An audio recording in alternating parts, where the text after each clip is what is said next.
Magandang gabi po sa inyo guys. Ang aking mag-ina ay tapos na kumain.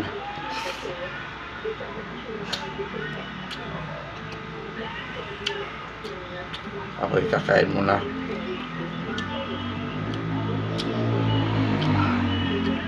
Sarap ng ulam ko guys, oh.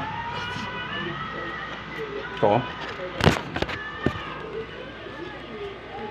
Ulam ko guys, oh.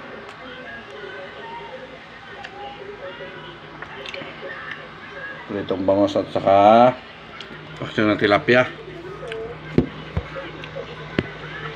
Mahirap lang kasi guys, kaya medyo tipid muna sa ulam.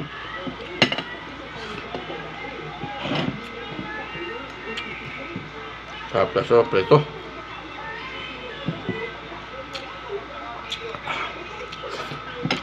Sarap.